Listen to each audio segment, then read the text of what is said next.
Saudara, Tuhan pun selalu bersedih di mana anak-anak Tuhan di dunia ini terpecah-pecah.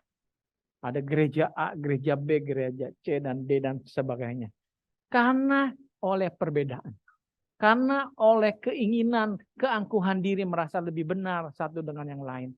Tapi kita di One Christ Community, kita hanya meninggikan Tuhan Yesus saja. Amin. Kita saling bertoleransi. Bahwa pertumbuhan iman kita itu berbeda, tidak bisa disamakan satu dengan yang lain. Tetapi bukan berarti kita berkompromi. Kita bersatu hati, kita bersama-sama di dalam kasih untuk belajar kebenaran firman Tuhan. Amin. Kita mau hidupkan, kita mau jadi seperti Kristus. Amin. Itulah tujuan kita. Dan saya bersyukur bahwa kita mau berkumpul bersama di sini. Kita mau saling mengasihi, tidak melihat kekurangan satu dengan yang lain. Karena tidak ada yang benar di luar Kristus. Amin. Hanya Kristus yang membuat kita menjadi benar. Hari ini saya membahas satu yang menurut saya adalah paling penting dalam semua pekabaran yang ada. Mungkin saudara boleh tidak mendengar yang lain, tetapi harus dengar khotbah yang kali ini. Saya juga lupa salam bagi mereka yang ikut kita dengan online. Tapi kami tentunya rindu yang ikut online untuk hadir bersama kami di sini ya. Supaya kami bisa bertatapan, bisa saling menyalam, bisa berbincang-bincang. Sebetulnya fasilitas online adalah untuk emergency. Kalau kita sakit, berhalangan, boleh lewat online. Tapi jangan dijadikan satu kebiasaan. Sehingga akhirnya nanti saya khotbah di sini sendiri. Ya, hanya di depan kamera. Kan begitu. Ya.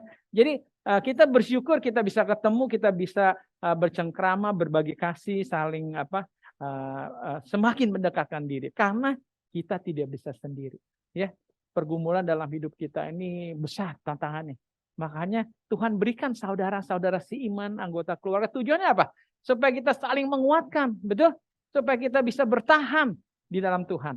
Jadi hari ini kita mau bahas mengenai kata reborn, ya, dilahirkan kembali. Saudara, kenapa? Rupanya saya baru menyadari rahasia dan jawaban kenapa banyak orang, termasuk diri kita, sudah dengar saya tidak tahu beratus ribu khotbah, betul? Tetapi kok begini-gini saja kita ini. Tetap orang bilang tobat kumat. Kan begitu. Jadi rupanya semua itu terjadi. Kenapa tidak ada pertumbuhan di dalam kerohanian kita, dalam kehidupan kita yang menjadi semakin kudus? Karena kita tidak mengalami reborn di dalam hidup kita. Ya. Oleh karena hari ini kita mau belajar bahwa proses reborn ini adalah satu-satunya cara untuk Tuhan bisa mengubahkan diri kita serupa dengan Kristus. Ya. Satu-satunya cara. Pertanyaannya apakah reborn itu baptisan? Kebanyakan dari kita memang berpikir bahwa dilahirkan kembali adalah baptisan. Tidak salah. Betul. Tetapi itu bukan seluruhnya dari yang dimaksudkan dengan reborn. Itu hanya awal. Saudara, kalau kita bicara kebahagiaan pernikahan, apakah wedding, waktu pesta pernikahan itu adalah yang dinamakan dengan kebahagiaan pernikahan? Tentunya bukan. Itu adalah awal, betul? Itulah awal janji kasih antara dua insan, bukan akhirnya. Tetapi kalau mau terus berbahagia, dipersatukan dari dua menjadi satu hati di dalam Tuhan, itu satu proses. Itu adalah seumur hidup. Makanya kita akan pelajari bahwa ternyata reborn itu bukan one time event. Sebab dikatakan di dalam Yohanes 1 ayat 33. Yohanes Pembaptis mengatakan, dan aku pun tidak mengenalnya, tetapi dia yang mengutus aku untuk membaptis dengan air telah berfirman kepadaku. Jikalau engkau melihat roh itu turun ke atas seseorang dan tinggal di atasnya, dialah itu yang akan membaptis dengan Roh Kudus. Jadi rupanya yang firman Tuhan mengatakan ada dua jenis baptisan. Baptisan dengan air, di mana kita dicelupkan, ditenggelamkan, itu oleh hamba-hamba Tuhan, anak-anak Tuhan. Firman Tuhan tidak mengatakan bahwa hanya pendeta harus membaptiskan. Maaf saya katakan demikian. Karena Tuhan panggil semua jadi muridnya. Dan dia perintahkan kepada muridnya untuk membaptiskan. Jadi kalau saya dan saudara sudah jadi murid Kristus dan mengabarkan Injil ke seluruh dunia, saudara berhak membaptiskan. Amin. Ini mungkin agak bertentangan kalau belum terbiasa. Karena memang secara alkitabiah tidak ada jabatan pendeta. Sudah tidak ada yang namanya suku Lewi. Semua adalah imam. Itu yang Tuhan katakan, firman Tuhan. Semua boleh berhubungan langsung kepada Tuhan. Boleh? Boleh kita berdoa kepada Tuhan, menyatakan keinginan kita, curhat kita punya kelemahan dan dosa. Boleh? Tidak harus lewat pendeta. Baru nanti didengar sama Tuhan. Amin. Ya. Jadi rupanya kita tidak cukup hanya dibaptis secara air. Tetapi Tuhan Yesus akan membaptis saudara dan saya dengan Roh Kudus. Ya. Nah, kita akan pelajari lebih jauh lagi. Jadi it is a lifetime process. Jadi itu adalah suatu proses seumur hidup.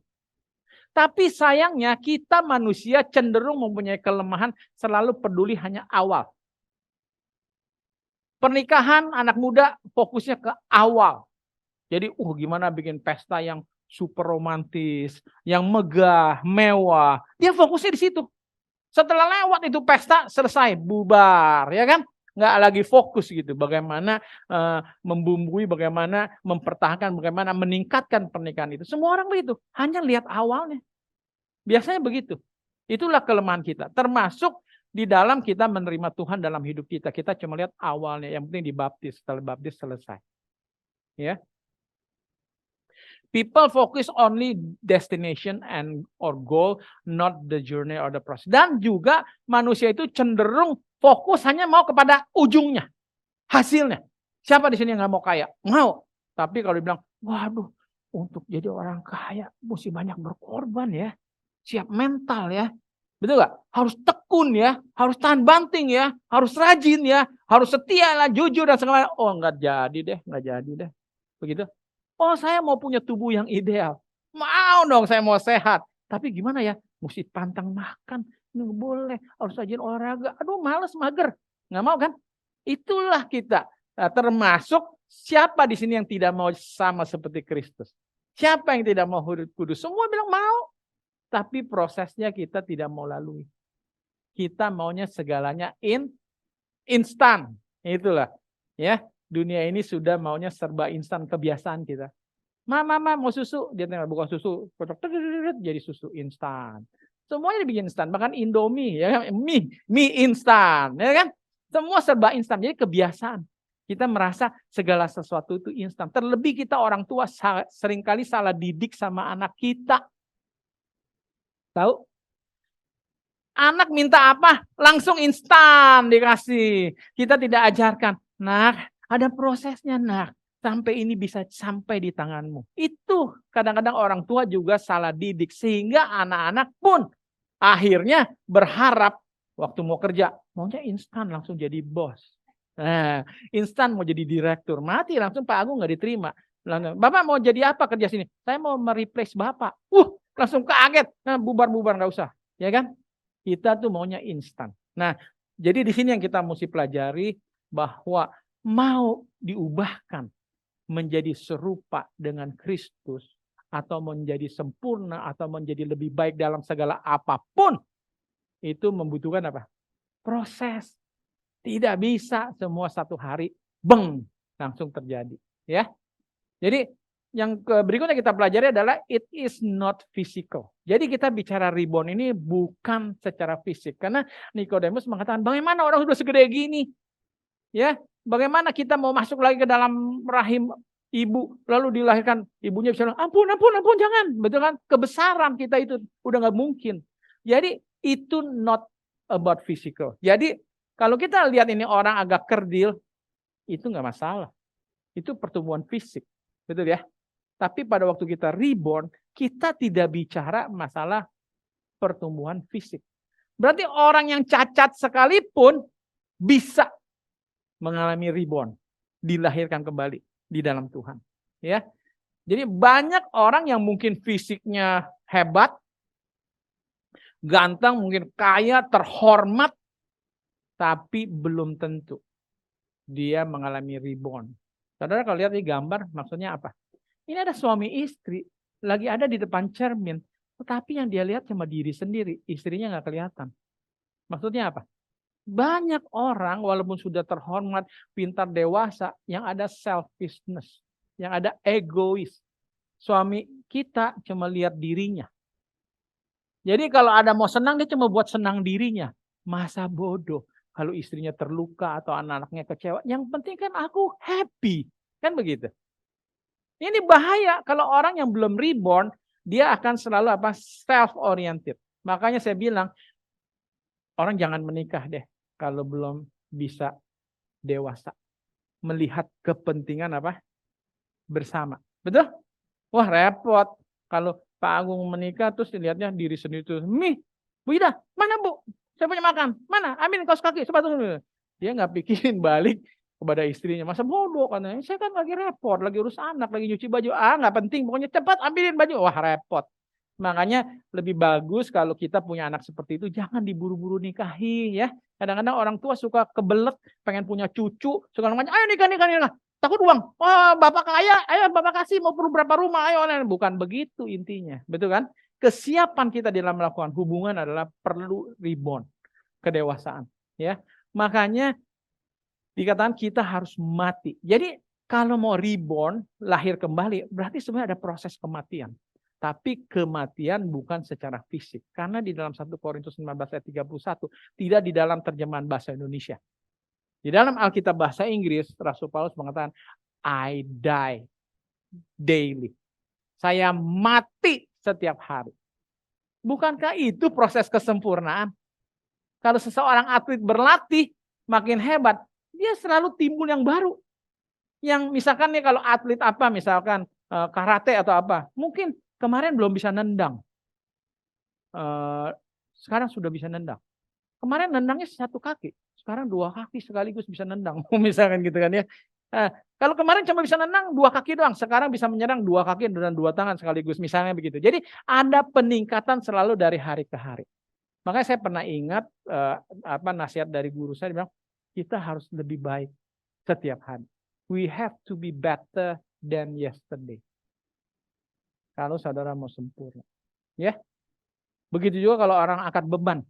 Kan getting better. Pertama angkat mungkin 5 kilo. Aduh berat. Lama-lama 25 kilo sembari bersiul. Ya kan? Kenapa? Karena itu proses memang. Setiap hari bertumbuh akan lebih baik. Nah, the works of the Holy Spirit ini yang penting intinya. Bahwa reborn itu proses tadi Tuhan Yesus sudah katakan Yohanes Pembaptis itu adalah pekerjaan Roh Kudus. Makanya kenapa pesan Tuhan Yesus sebelum dia pergi dia bilang akan kuutus. Ya dah? Yaitu Roh Kudus. Jadi saudara harus ada Roh Kudus di dalam diri kita. Dan itu janji Tuhan.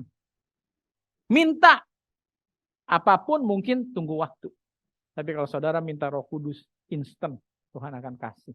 Kenapa? Karena itu sangat penting. Sangat krusial. Jadi saudara harus perhatikan hasil pekerjaan Roh Kudus di dalam hidup kita itu apa sih? Firman Tuhan mengkategorikan 2 kategori besar. Satu adalah yang namanya karunia roh. Ya, bisa bernubuat. Wah, pintar, banyak pengetahuan, bisa berbahasa roh, ya dah. Tetapi ada lagi yang dikatakan adalah buah roh. Ini kalau tadi karunia roh adalah berupa tools atau skill, alat atau kemampuan, tapi kalau buah roh adalah berupa karakter. Ya, ini mesti bedakan. Kalau mau betul-betul bertumbuh di dalam Tuhan, Tuhan tuh kalau ngasih 1 paket. Saudara baca di Pengkhotbah 5, Tuhan bilang, saudara saya mau bertanya, kita bisa tahu loh, ini harta seseorang ini dari Tuhan atau bukan. Kita juga bisa tahu kesusahan ini orang dari Tuhan atau bukan. Ada firman Tuhan katakan godly sorrow. Jadi kita bisa bedakan, dari mana saudara tahu ini harta diberikan oleh Tuhan atau bukan. Dari akibat yang dibawa oleh harta itu dalam hidupnya. Kalau membawa dia semakin bersyukur, semakin menjadi berkat, murah hati, itu dari Tuhan. Tapi kalau itu harta, toto, wah rumah tangga berantakan. Istri yang tadinya 1, mulai ada 2, 3, 4, 5, dan segala macam. Hidupnya jadi harta itu menjadi kutuk. Karena firman Tuhan jelas. Di dalam Pengkhotbah 5 nanti saudara baca, luar biasa. Bahwa apabila Tuhan memberkati seseorang, Tuhan memberkatinya dengan satu paket. Yaitu apa? Bagaimana menikmatinya dengan benar. Itu saudara garis bawahi. Ya. Cuma kembali Roh Kudus juga begitu. Tuhan tidak akan berikan cuma karunia roh. Karena kalau karunia roh tidak satu paket dengan buah roh yang ada sesat. Tapi sayangnya kembali manusia fokus senang kepada yang karunia. Senang kepada yang skill. Ya, bangga saya pintar khotbah. Ya, saya bisa melakukan mujizat, menyembuhkan orang sakit. Kita senang yang begitu-begitu. Benar. Dan kita juga cenderung menilai orang tingkat kerohanian dari itu, bukan nggak? Kalau dia pintar khotbah, kita akan lebih hormati, ya kan? Pintar menyanyi, semua kita lihatnya karunia. Tapi kita tidak pernah lihat karakter hidupnya. Betul? Saudara tahu apakah banyak saudara bahkan pendeta yang kelihatannya luar biasa kalau berkhotbah tapi kehidupannya nol besar dari segi pertumbuhan karakter. Kalau di mimbar sini bilang puji Tuhan, haleluya. Saudara diberkati di belakang di rumah ngomong istilah kebun binatang segala macam kepada istri dan anak. Saudara kaget nggak? Apakah mungkin nggak ibaratnya orang yang kelihatannya hidup di dalam Tuhan tapi tahu-tahu di belakangnya tampak kelihatan wah tidak sesuai. Saudara percaya itu? Percaya? Banyak. Karena orang-orang kita, kalau kita seperti itu, kita hanya fokus kepada karunia roh. Tetapi tidak kepada buah roh. Jadi di sini saya mau kita sadar bahwa buah roh ini sangat menentukan. Kita sudah dengar kemarin khotbah dari Brian mengatakan bahwa rumah itu paling penting apanya? Fondasinya. Tapi seringkali kalau kita lihat rumah, kita lihat kemewahannya. Lihat tampak luarnya, arsitektur apa, furniturnya, merek buatan Italia atau apa. Betul nggak? Kita fokus ke situ. Siapa yang peduli soal fondasi? Begitu juga kita ini kalau hidup fokusnya apa? Wah, bangun karir, cari gaji lebih gede, punya mobil lebih mewah, dan segala macam. Punya rumah, semuanya tampak luar yang kita perhatikan. Tapi kita nggak perhatikan, nggak peduli. Aduh, apakah anak saya rumah tangganya semakin dekat sama Tuhan nggak ya? Kayaknya kita biasanya nggak peduli. Begitu juga dengan karunia roh, kita tidak peduli buah roh. Saudara, saya tekankan hari ini bahwa harta apapun yang saudara miliki, karunia sehebat apapun, nanti ada firman Tuhan, akan percuma. Tidak bertahan lama. Kalau tidak apa? Tidak disertai oleh buah roh. Dengan karakter yang benar. Banyak orang jadi salah guna. Dia jadikan komersil. Berapa kita dengar gereja-gereja sudah karena nggak ada buah roh, tidak ada roh. Akhirnya digunakan gereja sebagai kepentingan pribadi. Mungkin cari uang, saya bukan menghakimi. Dan saya dengar itu banyak terjadi. Bagaimana saya sebagai hamba Tuhan, sebagai pelayan sini, kok Pak Purwo makin kaya gitu ya.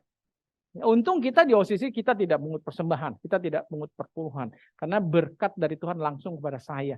Ya, jadi saya puji syukur bisa menyalurkan berkat yang dari Tuhan dan semoga terhindar jangan saya memikirkan bahwa pelayanan ini adalah untuk tujuan yang memperkaya diri. Jadi kalau tidak disertai oleh buah roh, semua itu akan apa?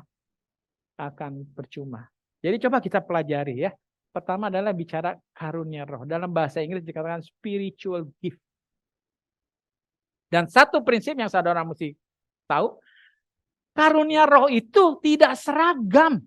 Kita ini bukan boneka yang di Dufan, tahu kan kalau makan kan, lagu-lagu gitu. Saya lihat bonekanya sama. Coba saudara perhatikan, sama percis karena diproduksinya memang satu cetakan. Apakah Tuhan menciptakan saya dan saudara satu cetakan? No, saya sudah ulangi. Kita harus berbangga diri, kita jangan putus asa, jangan rendah diri. Kenapa? Because masing-masing kita is unique. Itu luar biasa. Bagi Tuhan, saudara tidak ada duanya. Amin. Tidak ada purwa duanya di bumi ini, saudara boleh cari. Itu bagi Tuhan. Tidak ada duanya masing-masing kita di sini. Itu bagi Tuhan. Makanya kita ini sangat berharga bagi Tuhan. Betul? Termasuk karunia roh ini juga tidak dipukul rata. Ada seseorang yang pintar nyanyi. Masa semua saya mau nyanyi gitu ya. Ada yang bisa menyampaikan firman. Ada yang bisa jadi guru mengajar. Ada yang bisa menarik orang, meyakinkan orang. Ada yang orang lebih kuat iman dan segala macam. Banyak karunia, skill yang Tuhan berikan. Itu berbeda-beda. Termasuk adalah bahasa roh. Bahasa roh. Ya, itu adalah diberikan oleh Tuhan. Tapi entah saya singgung apa itu mengenai bahasa roh. Ya. Jadi jangan dipukul rata. Karena kita dengar ada yang percaya bahwa semua harus bisa berbahasa roh. Paham? Berarti itu tanda Anda ada roh. Pertama kita sudah tahu dulu bahwa bahasa roh itu adalah karunia. Karunia adalah skill atau tools, bukan karakter. Paham ya? Jadi seseorang pandai berkhotbah tidak selaras, tidak sinkron atau tidak sejalur, bahwa berarti karakternya juga semakin hebat nih. Kalau semakin pintar bicara, belum tentu. Karena ini dua hal yang berbeda. Orang yang bisa berbahasa roh bukan berarti hidupnya kudus, ada Roh Kudus. Bukan. Karena itu adalah sebuah karunia, bukan sebuah buah roh, ya, bukan karakter. Jadi kalau buah roh setiap orang harus miliki. Semua orang harus sama. Kenapa? Karena buah roh ini tujuannya adalah menyempurnakan karakter kita. Dari orang yang mementingkan diri menjadi tidak. Apakah bagus semua orang begitu? Punya kasih. Contohnya, buah roh adalah kasih. Ya, dikatakan kasih. Bagus enggak? Kalau semua orang memiliki kasih. Bagus. Makanya kalau kita bicara buah roh, itu semua orang harus. Cuma tingkat pertumbuhannya yang tidak bisa dipukul rata. Ya, karena berbeda background, pengalaman, dan segala macam. Seperti contohnya sukacita. Saudara, atau kasih. Tadi saya sudah tekankan, apa sih gunanya buah roh di samping karunia roh? Dengan adanya buah roh, pertama adalah itu akan membuat karunia roh itu bertahan. Jadi pertama alasan karunia roh diberikan oleh Tuhan untuk apa? Untuk melayani. Karunia roh itu diberikan untuk melayani. Jadi kalau ada orang yang punya karunia bisa menyanyi, tapi dia bukan untuk melayani memuji Tuhan, dia malah bisnis, memperkaya diri. Saudara pernah lihat banyak sekali penyanyi dunia punya karunia menyanyi. Tapi itu bukan karunia roh. Karena ternyata dipergunakan untuk memperkaya diri. Dan tidak ada buah roh. Dan saudara lihat akibatnya. Kok ada yang narkoba, overdosis, mati di dalam kamar mandi dan segala macam. Itu buktinya saudara. Kalau hidup tanpa buah roh sia-sia. Dan Tuhan maha bijaksana. Tuhan memberikan sepaket. Karena kalau tidak bisa salah penggunaan. Betul? Mana ada orang tua di sini yang mau kasih warisan harta begitu besar kepada anak yang ternyata memang anaknya belum siap. Hancur nggak?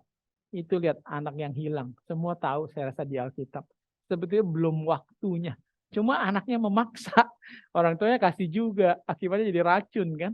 Hidupnya berantakan dan segala macam. Itu Tuhan tahu itu. Makanya karunia roh diberikan selalu sepaket dengan apa? Dengan buah roh. Kasih menutupi segala sesuatu. Ya toh? Sukacita maksudnya apa juga? Sukacita adalah bahwa kita berbahagia hanya karena satu alasan. Yaitu karena Tuhan. Jadi siapa yang enggak tahu bahwa di dalam pelayanan kita melayani Tuhan, berarti menolong orang, berbuat baik kepada orang.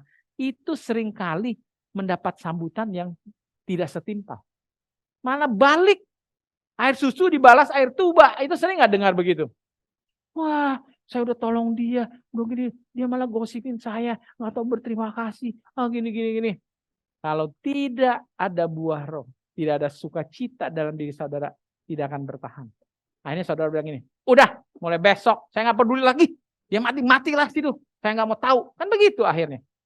Tapi kalau ada buah roh, ada sukacita, kita bilang, nggak penting. Saya hidup bahagia bukan harap pujian manusia. Saya hidup ini bukan mau peduli penilaian manusia. Saya nggak peduli manusia menilai apa. Yang penting Tuhan menilai saya benar dan baik. Amin. Itu buah roh, saudara. Ya, belum yang lain-lain lagi. Kalau kita bilang damai sejahtera, kesabaran, damai sejahtera, tidak takut apapun. Wah, bagaimana kalau pelayan Tuhan disuruh pergi? Enggak takut enggak mau ah. Belum apa-apa kalau mau menginjil udah pikirin duit dulu. Itu yang saya sering dengar, duit dulu. Duit itu bukan yang nggak penting, saudara. Di dalam saya aja dunia bisnis, saya belajar mau bikin usaha tuh bukan duit dulu yang dipikirkan. Pikirkan kitanya dulu, betul nggak mau mengeksekusi, melaksanakan dengan gigi. Kalau uang tinggal cari investor. Apalagi di dalam pekerjaan Tuhan, jangan bicara uang. Kalau memang kita tulus mau melayani, mau membawa berkat bagi orang banyak, Tuhan akan salurkan berkat nggak? Saudara harus aminkan itu. Termasuk karunia roh adalah bukti bahwa Tuhan tidak cuma nyuruh. Masa kita di rumah nyuruh pembantu, tolong pel, sapu. Terus pembantunya bilang, kain pelnya mana Pak? Sapunya mana? Ya nggak ada dong. Kamu pel aja. Pakai baju kamu kayak, pakai rambut kamu kayak gulang-guling kayak. Wah itu nggak bijaksana namanya. Betul? Dan Tuhan maha bijaksana memberikan toolsnya untuk kita bisa melakukan kehendaknya. Jadi luar biasa ini ya, kesabaran, kemurahan, kebaikan, kesetiaan, kelemah lembutan, penguasaan diri. Tidak ada hukum yang menentang hal itu. Ya. Nah ini yang saya tekankan ya, the balance. Saudara lihat gambar pedang ini, saya senang dari muda sampai sekarang. Kalau nonton film kungfu, film silat saya paling suka. Kalau yang kerajaan-kerajaan Roma lah, kerajaan Cina lah, segala macam suka. Dan saya pernah baca bukunya itu dulu, buku namanya Koping Ho. Jadi dari muda saudara saya suka baca Koping Ho. Pendekar ini Raja Wali lah, pendekar Sadin lah, macam-macam. Tapi memang banyak juga wejangan yang bagus, kata-kata mutiara saya juga banyak belajar. Tapi dari satu cerita yang namanya Pedang Naga, Tolyong Tok, ya kan, dibilang mungkin ada yang tahu pernah difilmin. Saudara, ini direbutkan oleh dunia persilatan. Katanya dunia persilatan dibagi dua, ada yang dunia putih, ada yang hitam. Dan katanya ini pedang luar biasa. Kalau siapa yang bisa pegang menguasai dunia. Saudara perhatikan ya. Ada dua kubu nih. Dunia hitam dan putih sama-sama mau merebut. Tapi tujuannya beda loh. Coba tebak. Kalau yang dunia hitam, kenapa dia mau memiliki ini pedang? Tujuannya keakuan. Supaya aku perkasa. Supaya semua tunduk di bawah kakiku. Supaya aku bisa menguasai dunia semauku. Kan gitu. Tapi kalau orang yang dunia putih, kenapa dia mau memiliki ini pedang? Supaya jangan jatuh ke tangan yang salah. Dia begitu dapat juga dia nggak pakai. Dia kubur, dia sembunyikan karena berbahaya. Beda ya motivasinya. Nah inilah pentingnya kenapa harus ada buah roh. Supaya karunia yang kita dimiliki sama Tuhan bukan disalahgunakan. Ya, untuk kepentingan apa? Pribadi kita. Jadi kawan, hikmat itu membutuhkan kasih. Kalau kita bilang hikmat adalah karunia roh, kita pintar. Tapi kalau tidak ada kasih, nanti kita menyampaikan hikmatnya dengan kejam. Saya khotbah Pak Agung ini. Tobat gak sih kamu? Sudah saya bilang berkali-kali. Masih begitu-begitu. Gak kapok kan galak. Ya, orang tua mendidik anak juga semena-mena. Pegang rotan. Ini apa nih? Rotan gak? Cek, sakit gak? Ayo, cepat makan. Anak udah sembari makan sembari menggigil. Karena takut. Betul? Tidak demikian saudara. Makanya harus satu paket. Jadi pengetahuan juga membutuhkan sukacita. Orang yang kalau terlalu banyak tahu dikira enak ya orang yang overthinking. Akhirnya tahu. Saya tahu banget. Nih orang yang naik pesawat terbang yang nggak banyak tahu. Tenang. Kan? Kita kan seringkali yang nggak tahu begini. Kayaknya paling serem naik pesawat itu lagi di udara. Padahal enggak loh kalau orang yang ngerti. Yang paling bahaya itu lagi take off dan terutama landing. Landing itu beban begitu berat, turun begitu harus ngerem. Budak kalau salah-salah tuh apa nabrak coba saudara jatuh deh dari sini ke situ aja ya kan. Udah berat apalagi dari atas. Apalagi coba turun jatuhnya sengaja. Niat, saya mau pakai baju besi lebih berat, diberatin. Semakin berat kita jatuhnya semakin luar biasa. Tapi karena kita nggak tahu, ya udah. Makanya kalau banyak pengetahuan, kalau nggak ada sukacita, saudara repot. Kalau ada sukacita, walaupun aku tahu dunia akan krisis, begini-begini. Karena nih, yang paling takut tuh orang yang ahli ekonomi loh. Ahli keuangan dia yang tahu, kita mah nggak tahu, dia mah tahu hitungannya. Dua, sekarang nih kata dolar udah begini-gini, wah nanti gini runtuh. Makanya kalau nggak ada sukacita, cepat mati dia, stres. Tapi kalau kita ada sukacita, I don't care. Bukan I don't care sih, I'm not afraid, betul? Saya tidak takut karena janji Tuhan dalam Yeremia 17 ayat 7 dan 8, walaupun musim kemarau, kita sebagai anak Tuhan yang selalu mau hidup menurut Dia, sama seperti sebuah pohon yang tidak pernah mengalami kekeringan. Daunnya tetap hijau dan yang buahnya tetap lebat. Saudara, aneh kan?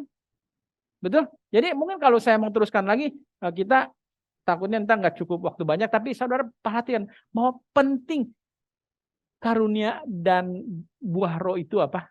Dipersatukan. Ya. Nah, satu hal yang saudara perhatikan, pada waktu Tuhan Yesus hidup, banyak sekali mujizat yang dia lakukan. Betul nggak? Orang mati dibangkitkan, orang buta jadi celek, orang lumpuh bisa berjalan. Tetapi saudara perhatikan, Tuhan Yesus tidak pernah melakukan mujizat yang mengubah sifat seseorang secara instan. Oh, dia tadinya pemabuk, dia tadinya penjahat, suka bunuh, jebret, main instan aja. Mungkin Rasul Paulus. Tapi dia bukan pemabuk. Dia cuma salah mengerti mana Tuhan yang benar dan tidak dibukakan. Tapi dia dasarnya baik, dia bukan pemabuk. Dia bukan orang-orang yang penganiaya sebetulnya, ya, tapi dia lakukan karena dia pikir itu melakukan untuk Tuhan. Ya. Jadi saudara jangan berharap mujizat secara instan kalau saudara mau menjadi apa? Serupa dengan Kristus. Itu adalah proses kerjasama bersama. Tapi kita harus berdoa. Tapi kita harus juga mau terlibat. Kerjasama. Mana ada kita datang ke salon. Tolong bikin saya cantik ya rambutnya ya. Tapi, ayo mari duduk. Nggak mau. Gimana tuh? Mau dipegang rambutnya? Jangan pegang-pegang. Ya lah, bisa nggak? Ada nggak yang sanggup? Coba saya cari hairdresser yang sanggup. Dia gunting rambut dari jarak jauh. Wah, punya ilmu dia. Nggak bisa, saudara. Harus ada kerjasama. Jadi, jangan berharap perubahan tadi itu instan. Jangan berharap mujizat. Makanya Tuhan kasih Roh Kudus di dalam diri kita supaya kita bisa berubah. Walaupun itu adalah mujizat terbesar. Bagaimana mengubah kehidupan seorang 180 derajat itu adalah suatu mujizat terbesar. Karena itu saya rasa paling sulit. Iya nggak sih? Sulit nggak merubah diri kita ini? Sulit. Karena kebanyakan kita ini sombong. Sadar nggak sadar. Orang sombong itu nggak merasa butuh perbaikan. Saya sudah benar kok. Kamunya aja nggak benar matanya. Ya kan gitu. Selalu. Ya. Nah ini yang kita mau tegaskan. Bahwa hanya buah roh yang membawa kita ke surga. Bukan karunia roh. Ya. Tidak peduli saudara pintar khotbah, saudara korbankan harta dan nyawa. Tidak ada buah roh. Enggak diterima. Nih buktinya. Pada hari terakhir banyak orang akan berseru kepadaku. Tuhan, Tuhan, bukankah kami bernubuat demi namamu? Nubuat itu buah roh atau karunia roh? Karunia roh. Betul? Lalu dikatakan lagi. Dan mengusir setan demi namamu. Itu karunia atau buah roh? Karunia. Gitu? Lalu apa lagi? Mengadakan banyak mujizat demi namamu. Itu pun karunia, saudara. Tetapi pada waktu itulah aku akan berterus terang kepada mereka dan berkata, aku tidak pernah mengenal kamu. Enyahlah daripadaku kamu sekalian pembuat kejahatan. Jadi karunia roh tidak bawa saudara ke surga. Hanya buah roh. Karakter kita. Ya. Lalu dikatakan karunia roh akan berakhir. Karunia roh. Apapun karunia roh itu akan berakhir. All the special gift and power from God will someday come to an end. But love goes on forever. Kasih itu karunia atau buah? Buah roh. Someday prophecy and speaking in unknown languages and special knowledge, this gift will disappear. Jadi dalam bahasa Indonesia, kasih tidak berkesudahan, nubuat akan berakhir, bahasa roh akan berhenti. Kenapa? Nah, saudara sekarang bertanya, kenapa bahasa roh kok bisa berhenti? Karena tadi saya katakan bahwa bahasa roh itu adalah sebagai skill, sebagai tool. Saudara mesti tahu dalam sejarah firman Tuhan, kapan karunia bahasa roh itu diberikan. Saudara baca aja begitu gampang, ulang-ulang di Kisah Para Rasul. Ya, mulai dari pasal 1 dan 2 begitu ya. Cuma yang menghalangi terus terang adalah diri kita. Saudara, kalau orang tidak mau berubah, keakuannya tinggi, dia mau baca juga. Kamu salah. Tadi sama istri, nggak boleh begitu dong. Kamu ngerti dong sedikit gini, baca sejuta kali, tetap nggak bisa terima. Aku benar, istriku salah. Betul nggak? Lihat, ngerinya itu. Ya, makanya semoga saudara bisa baca kapan karunia roh itu mulai diberikan. Jadi pada waktu Tuhan Yesus memerintahkan, oke, sekarang sudah gagal. Bangsa Israel yang aku mau jadikan umat pilihan dalam arti tujuan bukan karena lebih pintar, lebih cakep dari kita yang lain-lain. Bukan. Tapi karena mau digunakan sebagai percontohan. Supaya semua orang bisa melihat. Tuh, umat Tuhan sangat diberkati. Kalau setia menurut dan mengandalkan Tuhan. Tapi gagal. Akhirnya Tuhan bilang, bubar. Begitu Tuhan Yesus disalibkan, bubar. Ya. Bubarnya bukan berarti orang Israel nggak boleh masuk surga. Tuhan tetap mencintai. Bukan berarti bubar itu dulu bangsa lain tidak boleh masuk surga, sekarang jadi boleh. Bukan. Bubarnya apa? Tuhan tidak lagi menggunakan metode bahwa bangsa Israel aja yang dijadiin percontohan. Enggak. Sekarang semua manusia, kita masing-masing boleh menjadi contoh bagi Tuhan. Amin. Nah, jadi kendalanya waktu itu, Alkitab hanya ada di dalam bahasa Ibrani. Hanya bahasa orang Yahudi. Ibaratnya kalau kita di Indonesia, hanya ada dalam bahasa Indonesia. Terus Tuhan suruh kabarkan ini ke mancanegara, ke Jerman, ke Inggris, ke Jepang. Lah, siapa dari kita yang bisa bahasa Inggris, Jerman, Jepang? Nggak ada. Makanya Tuhan kasih skill itu. Bahasa roh maksudnya apa? Jadi bahasa roh itu adalah sebetulnya kemampuan berbahasa lain yang dikenal di bumi. Jadi kalau saudara bisa bahasa Jerman, itu karunia bahasa roh. Saudara bisa ngomong Jerman. Tetapi waktu itu belum ada les. Nggak sempet. Oh, les dulu kursus bahasa Jerman. Nggak bisa. Makanya perlu ada mujizat. Jadi pada waktu itu saudara baca hati-hati, ulang-ulang. Saya bilang 1000 kali deh. Kalau perlu, kalau masih belum mengerti. Jelas banget. Jadi mereka gelisah nih. Para rasul, aduh gimana dong, ini datang, nah lu cilaka lu, kita nggak bisa ngomong bahasa mereka, gimana? Tahu-tahu mereka bangsa yang berbagai bahasa, dia bilang terus. Jadi mereka mulai khotbah pakai bahasa biasa, Yahudi ibarat, tapi semua mengerti. Seakan-akan ada magic, ada translator. Pernah dengar nggak konferensi mancanegara itu? Semua kepala negara pakai headset, bukan mereka tuli. Karena presiden yang ngomongnya pakai bahasa Indonesia, yang lain nggak ngerti Indonesia. Jadi yang dengar di sini ada translate-nya, terjemahannya. Jadi terjadi proses penerjemahan yang begitu ajaib. Paham ya? Nah, saya pernah baca, ada bahwa masih terjadi sekarang ini. Mujizat karunia roh masih diperlukan. Yaitu apa? Pada waktu kita mau menginjil ke pedalaman. Pernah terjadi dikatakan dia ke satu suku, dan dia menunggu translatornya, penerjemahnya yang sudah sempat tinggal dengan suku itu cukup lama sehingga tahu bahasa sukunya dan harapnya waktu dia khotbah atau bikin baca firman diterjemahkan. Tapi itu orang nggak ada, berhalangan. Wah, gimana dia ngomong? Tahu orang-orang penerjemah terus ya udah. Ternyata dia bisa dimengerti, dia ngomong aja pakai bahasa Inggris. Itu yang namanya karunia bahasa roh. Supaya saudara tahu, ya. Tujuannya adalah tools supaya pekerjaan Tuhan, pelayanan Tuhan tidak terhalang. Bukan tujuannya menunjukkan supremasi. Bahwa kalau saya sudah bisa bahasa roh, saya lebih hebat dari kamu. Hidup saya lebih benar dan lebih kudus.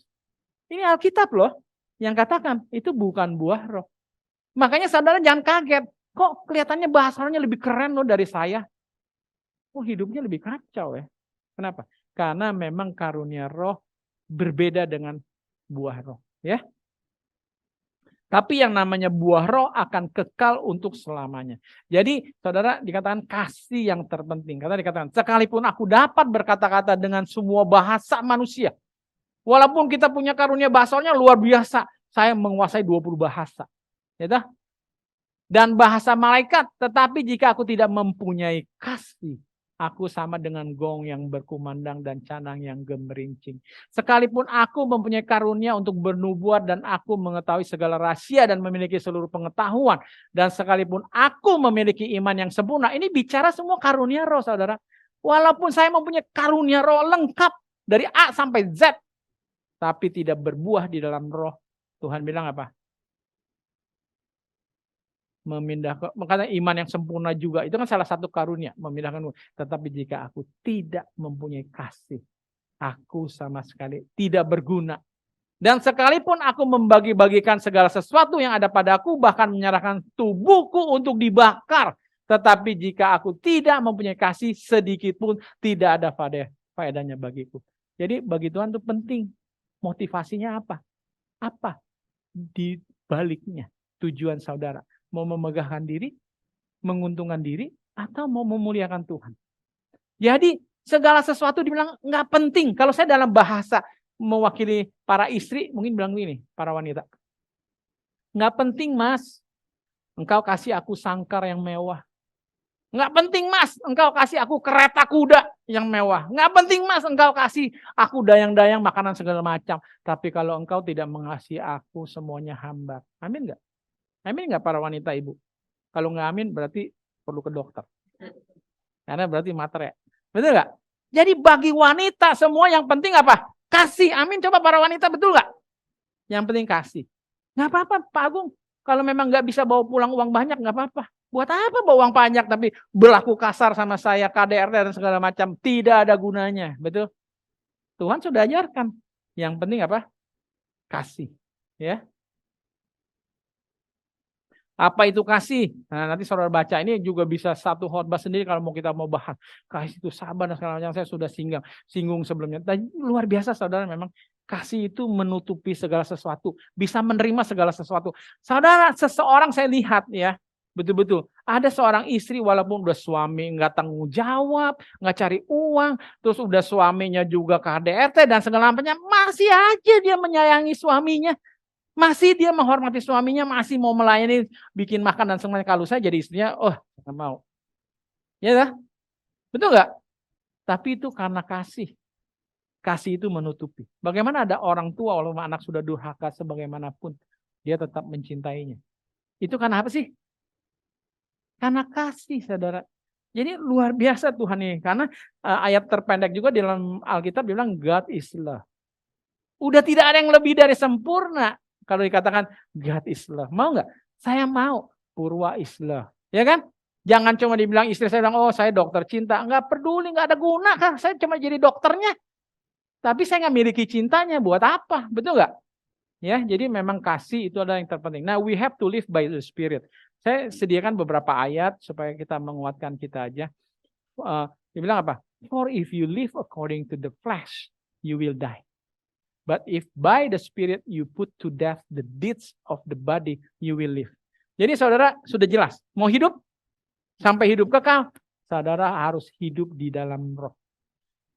Harus undang dan izinkan roh itu supaya menumbuhkan sifat-sifat tadi. Punya kasih, sukacita, damai sejahtera, kelemah lembutan, kebajikan, kesetiaan. Semuanya itu harus ada di dalam diri kita kalau mau hidup. Ya. Bukan hanya bicara hidup nanti di surga, di dunia baru. Hidup di bumi ini perlu nggak sih? Untuk hidup di bumi kalau mau betul hidup dalam kelimpahan, perlu nggak ada kasih? Saudara, orang yang hidup nggak ada kasih, nggak bakalan sukses. Nggak bakalan kemana-mana, percaya saya. Dia buka usaha, dia pikirnya cuma kesejahteraan sendiri. Dia beli mobil, dia meningkat terus karyawannya gaji nggak pernah naik, malah dipotong semaunya. Saya pernah dengar ada kesaksian seperti itu. Betul nggak? Ya. Tidak akan kemana-mana saudara. Karena tidak ada orang yang akan cukup tahan mau setia kepada pemimpin yang seperti itu. Kenapa saudara masih ada di sini? Kenapa saudara masih setia kepada Tuhan Yesus? Kenapa? Karena Tuhan Yesus maha kasih kepada kita. Betul? Kalau Tuhan kita semena-mena, mana mungkin kita jadi jatuh cinta. Sampai bucin sama Tuhan kita itu ibaratnya ya. Saudara sudah bucin belum sih? Mungkin saya sudah bucin. Saya nggak peduli kalau Tuhan ada surga atau tidak.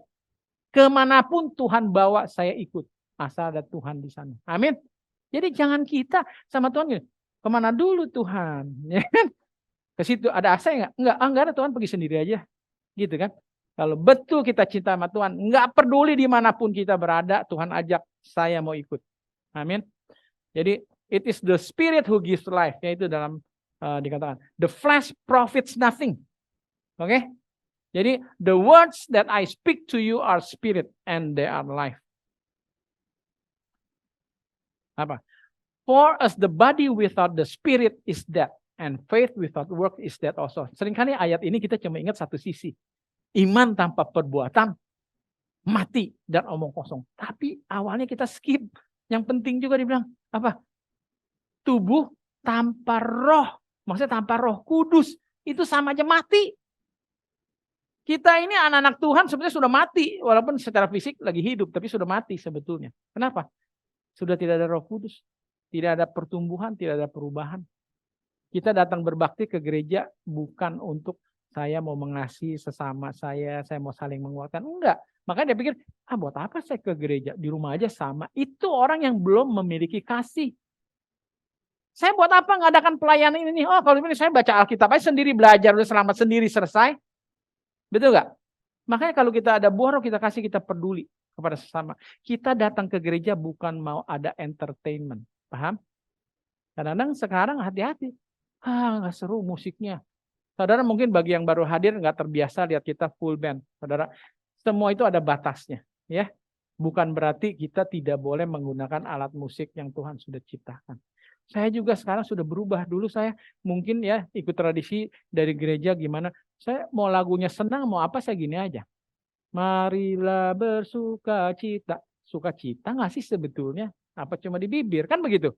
Sedangkan kalau lagu anak-anak, seru gerakannya. Ya, anak-anak gerak-gerakannya.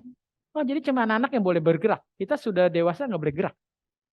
Lihat dulu dong geraknya, apa saya begini-begini. Ya kan? Kayak kita joget. Kalau saya bilang Tuhan Maha Mulia saya begini, kenapa? Itu adalah satu ekspresi. Ya, kita boleh berekspresi. Ya. Jadi,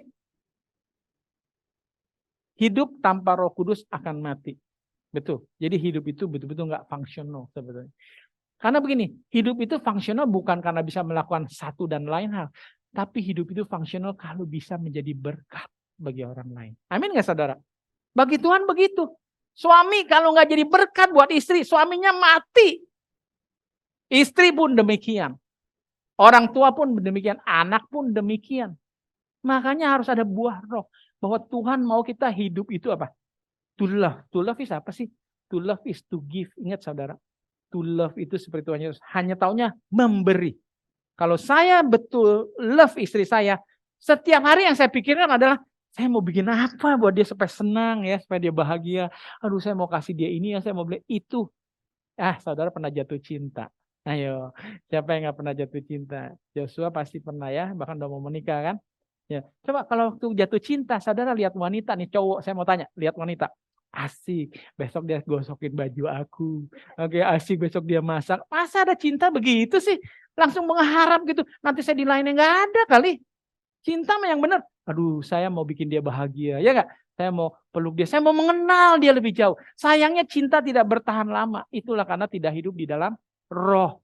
Kalau hidup di dalam roh, maka semua karunia itu akan bertahan lama, saudara, dan bertambah manis. Ya. Tetapi seorang janda, ini tegas nih dalam 1 Timotius 5. Tetapi seorang janda yang hidup mewah dan berlebihan. Jadi kaya tidak salah. Tapi jangan sampai saudara berlebihan sampai tidak peduli kepada orang lain. Gitu. Sangat memanjakan keinginan. Ia sudah mati selagi hidup. Coba, udah mati selagi hidup. Jadi saya bilang tadi, hidup bagi Tuhan, seperti Rasul Paulus bilang, hidup bagiku adalah Kristus. Dan kematian adalah untungku. Kalau saudara mau mengatakan saudara hidup, cek. Apakah saya masih menjadi berkat enggak? Kalau masih menjadi berkat di dalam kehidupan saya bagi banyak orang, saudara hidup. Kalau hidupnya hanya untuk diri sendiri, saudara mati.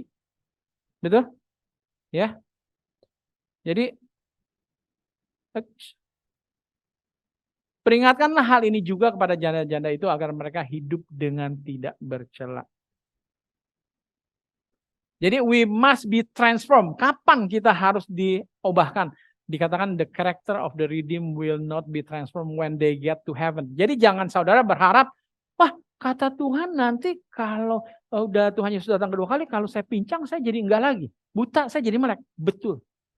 Tapi kalau saudara tetap sifatnya penjudi, pemarah, enggak dibikin jadi lembut. Paham ya? Itu berarti Tuhan sedang memperkosa hak pilih kita. Orang mau marah, Tuhan bilang keluar kata-kata yang lembut terus. Aku sayang kamu Tuhan. Padahal dalam hati maunya ngambek nih. Ngerti enggak? Itu tidak demikian. Jadi karakterlah yang dibawa ke surga, saudara. Ya, karena kalau enggak Tuhan betul-betul diktator.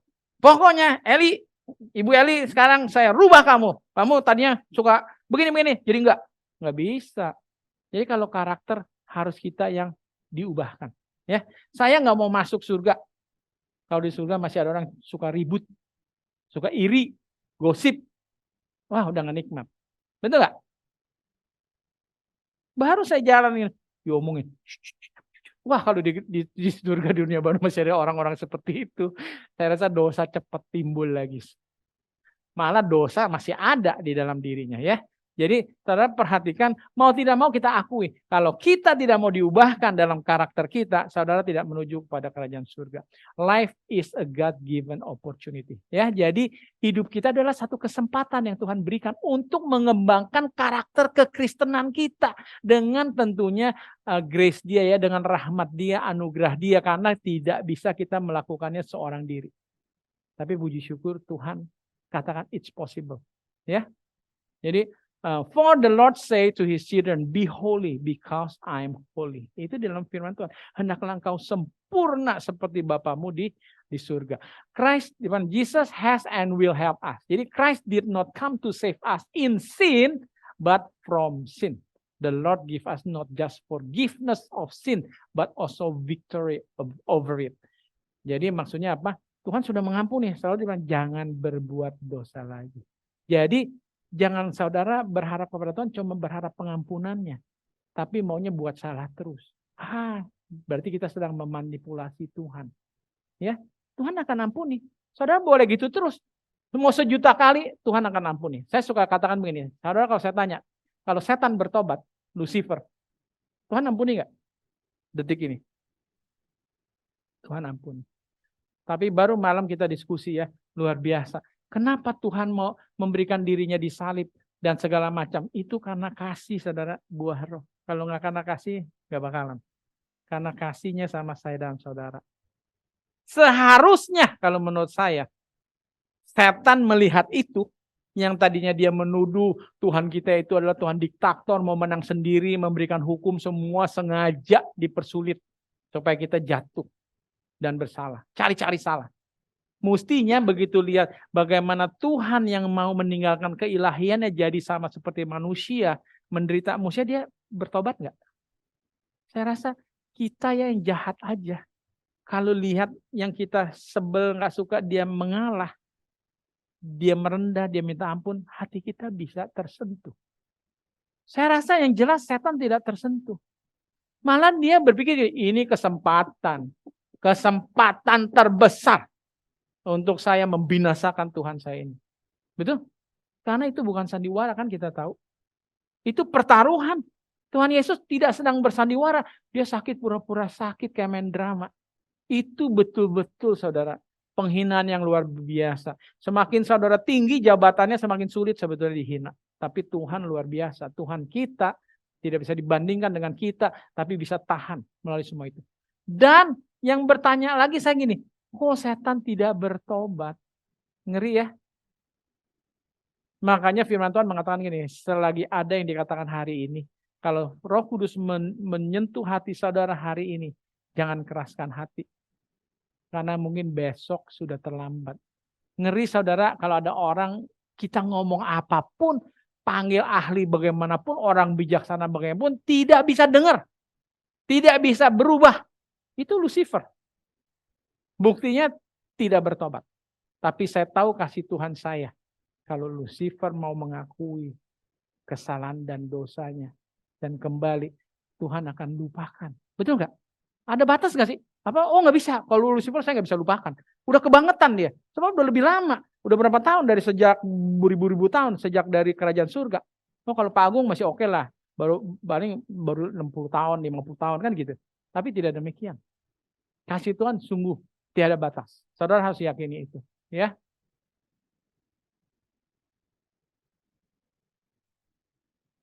Oke. Masih ada 10 menit. Oke. The process of transformation which is called sanctification. Jadi proses transformasi yang sedang terjadi dalam diri kita melalui Roh Kudus itu namanya adalah sanctification, penyucian. Jadi saudara akan disucikan hari ke hari. Saya anak tukang emas. Saya tahu bapak saya sering bantu dulu. Kalau emas dimurnikan, wah kadang-kadang bapak saya udah capek, saya yang tekenin. Belum ada yang modern nih, saya gini-gini. Jadi hitung-hitung olahraga kan, ya. Nah, dia gini semprot pakai obat gitu sampai berapa kali akhirnya dapat emas murni. Nah, kita akan diperbuat seperti itu di tangan Tuhan. Kita akan dimurnikan, ya. Jadi it's a day by day cleaning from sin and growth in the Christian graces. Romans 6 verse 19. The first step whereby the sinner receive instant forgiveness of all past sins is called justification. Itu pada waktu saudara dibaptis, saudara terima mengakui dosa saudara semua, itu adalah dibenarkan, justifikasi. Tapi nggak stop sampai di situ. Kita harus melalui proses setiap hari bertumbuh semakin sempurna. Saya senang baru-baru ini tanya istri saya bilang, saya lihat kamu semakin baik, semakin sayang. Wah senang, berarti saya bertumbuh ya. Nggak cukup sampai di situ kan gitu Pak Agung. Ya kan, kita harus bertumbuh semakin hari semakin berkilau kan begitu. Ya, jadi the Lord is constantly working to purify for Himself a people that are His very own, eager to do what is good. Ya, jadi kerinduan Tuhan sekali mengubahkan kita sama seperti dirinya. Karena dengan itulah kita bisa menjadi berkat bagi diri kita dan juga bagi semua orang, ya. Nah, we must cleanse ourselves by grace. Jadi kita harus saudara, ya, through the indwelling power of the Holy Spirit, every Christian is to cleanses himself, be an instrument for noble purposes. Jadi kita harus menjadi alat saudara untuk tujuan-tujuan yang mulia, ya. Ya, makanya harus dijadikan kudus, kita harus berguna bagi kita punya majikan, kita punya tuan, kita punya Tuhan, ya. Dan dipersiapkan untuk melakukan segala kebaikan. Dan melalui sanctification atau pengudusan ini, the life becomes step by step more like God. Jadi kita akan diubahkan semakin serupa dengan Kristus, ya.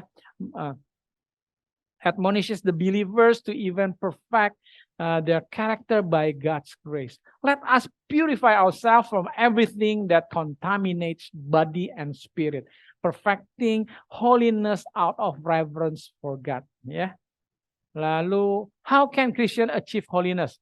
A human is unable to cleanse himself, for there is no strength in him to get rid of sin. Ya, the Christian can be made holy and only by letting God perform. Jadi mengizinkan Tuhan melakukan, ya. Jadi saudara, saya mungkin sekarang sudah lebih membiasakan kalau doa, saya sebut Tuhan Roh Kudus. Kadang seringkali kita nggak sadar, kita cuma sebut Bapa dan Tuhan Yesus. Saudara nggak sadar ada Tuhan Roh Kudus yang tinggal bersama saudara. Saudara juga harus syukuri, betul. Jadi kesadaran itu penting. Makanya kita perlu juga kalau doa tuh, mungkin kalau di sekolah Katolik, saya dulu pernah sekolah di Katolik, saya udah biasa. Atas nama Bapa, Putra, dan Roh Kudus. Amin. Ada Bapa, ada Putra, ada Roh Kudus. Jadi kita seringkali sudah melupakan Roh Kudus itu. Padahal Roh Kudus itu adalah Tuhan kita juga yang tinggal di dalam kita. Betul? Tuhan Yesus yang pernah hidup di antara kita. Kan begitu? Ya. Bersama kita. Kalau yang Allah Bapa di antara kita, ya. Oke. Jadi memang Roh Kudus itu Tuhan akan berikan. Oke, all things we can do in God. Jadi the Bible teaches that the one who loved us enough to die for us is even now living in us to carry on the work of our salvation. Jadi dikatakan kita mencintai Dia, Tuhan kita yang sudah mati bagi kita, bahkan sekarang hidup di dalam kita, coba saudara, untuk melakukan pekerjaan penyelamatan kita supaya betul-betul tercapai. Ya, therefore, oleh karena we can do all things through Him who strengthen us. Paul experienced that redeeming power and it led him to proclaim thanks be to God who gives us the victory through our Lord Jesus Christ. God bless you. Ya, semoga firman ini menyadarkan kita sekarang hari ini bahwa jangan fokus kepada karunia roh. Ya, orang mengejar karunia itu untuk membanggakan diri. Oh, saya lebih hebat dari sana. Bukan. Yang penting kita berlomba apa? Memperoleh buah roh tadi di dalam hidup kita. Biarlah mulai sekarang ini kita berdoa. Tuhan, biarlah Roh Kudus-Mu hidup senantiasa di dalam aku. Ya, supaya menuntun, mengubahkan hidup kita dari hari ke hari supaya semakin apa? Serupa dengan Tuhan Yesus. Dengan demikian saudara, hidup saudara akan berkelimpahan. Tuhan akan lebih mengaruniakan segala yang dibutuhkan untuk kita lebih luas lagi, lebih besar lagi dampaknya menjadi berkat dan pengaruh kepada banyak orang. Ya, penting saudara. Jadi jangan cari cuma hartanya, cari dahulu kerajaan surga. Itulah yang dikatakan Matius 6 ayat 33. Carilah dahulu kerajaan surga dan kebenaran, maka segalanya sudah pasti. Betul nggak? Coba seorang anak, Pak, aku mau sekolah rajin nih Pak. Tapi nanti Bapak biayain dong kalau aku sekolah gitu. Jangan takut. Pak, nanti sekolahnya jauh Pak, nggak bisa jalan kaki, naik sepeda juga capek, perlu motor atau mobil Pak, hujan-hujan. Jangan takut, betul nggak? Orang tua itu akan mau memfasilitasi apapun semampunya dia memberikan yang terbaik. Supaya kita bisa menjadi sukses, berbahagia, dan saluran berkat. Begitu juga Tuhan saya dan saudara. Jangan tanya, jangan khawatir tentang hidup ini apapun. Karena sudah satu bukti. Kalau Tuhan memberikan segala sesuatu, satu paket. Kalau sekarang saudara cari kekayaan, kenapa belum kaya-kaya? Saudara bertanya, saudara sudah dewasa belum?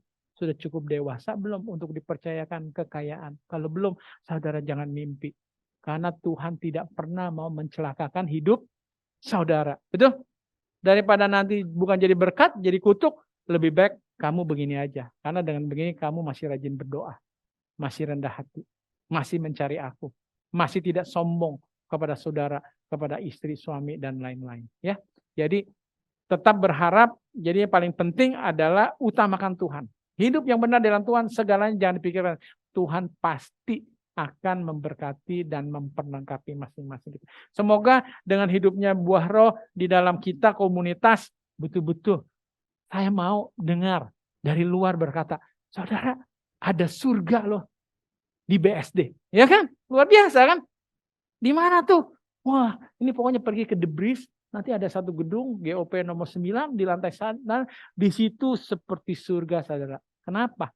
Karena kita ini yang bikin semua itu seperti surga, ya. Semoga itu bisa tercapai dan puji Tuhan. Tuhan berkati. Amin. Mari kita bangkit berdiri, kita berdoa. Mungkin sambil boleh musik mau dimainkan.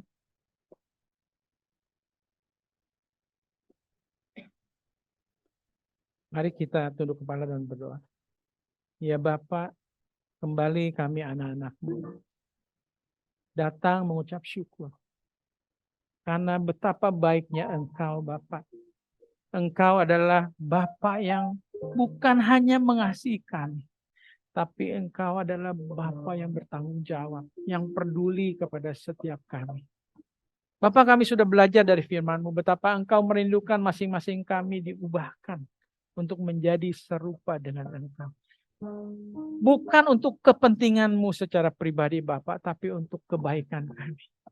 Karena itulah rahasianya kehidupan yang penuh kelimpahan dan berkat. Apabila buah roh ada di dalam diri kami masing-masing. Karena bukan hanya seluruh penghuni surga yang menyambut apabila kami hidup di dalam roh. Tapi bahkan dunia yang sudah jahat dan kotor sekalipun. Manusia yang jahat sekalipun, dia tidak menolak. Dan dia suka kepada buah roh, kepada setiap orang yang memiliki kasih itu. Bapak, bantu kami tidak kuat. Seperti Engkau katakan, kami lemah Bapak. Keinginan daging kami sering berkuasa dan melumpuhkan kami. Tapi kami bersuka cita. Karena ada janji yang pasti apabila kami rajin berdoa setiap hari meminta pertolongan.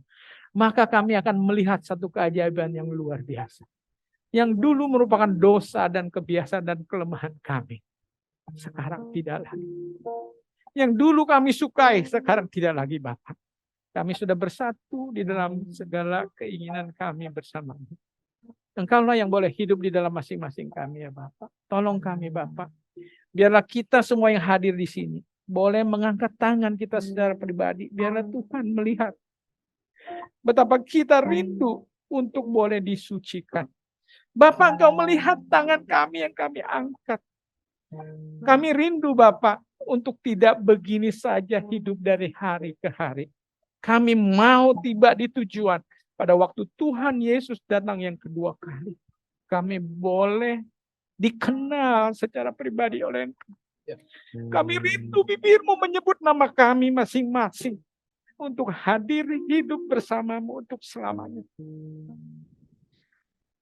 Bapak berkati kami semua di dalam komunitas kami yang kecil. Biarlah kami boleh menjadi percontohan, boleh menjadi surga kecil di mana kami ada dengan segala keterbatasan. Agar kiranya komunitas kami ini boleh menjadi bukti, boleh menjadi kekuatan menunjukkan kepada setiap orang bahwa Tuhan tetap ada. Tuhan tetap peduli, Tuhan tetap mengasihi kami semua, umat manusia, sampai selama-lamanya. Dipermuliakan oleh Engkau ya Bapak. Berkati anak-anak muda kami di sini yang dengan setia melayani. Baik melalui lagu, nyanyian, puji-pujian, dan melalui pelayanan lain. Berkati kami juga semua anggota keluarga yang selalu hadir di sini. Karena kami sama-sama peduli, kami harus hadir ke tempat ini Bapak. Untuk saling menguatkan. Supaya kami boleh bersatu hati tetap bertahan di dalam segala keadaan. Boleh saling tolong-menolong dan peduli. Untuk saling menguatkan dan tetap percaya. Apapun yang menimpa hidup kami Bapak, semua itu tidak penting. Yang penting adalah bahwa Engkau selalu tetap ada di samping kami. Menuntun tangan kami, berjalan bersama agar kami walaupun terjatuh, kami akan terangkat dan tetap berjalan terus. Tetap setia sampai Tuhan datang yang kedua kali. Bapak, kami rindu untuk hidup di dalam kerajaan surga dan di dunia baru yang Kau sediakan bagi kami. Bukan karena kemewahan atau segala fasilitas yang disediakan, tetapi karena ada kasih, terutama karena ada Engkau hidup bersama kami untuk selamanya. Biarlah ini boleh menjadi kerinduan bagi kami semua Bapak. Terima kasih. Tuhan berkati kami. Ampuni segala dosa kami. Di dalam nama Tuhan Yesus, kami berdoa dan mengucap syukur. Mari kita yang percaya, kita katakan, amin.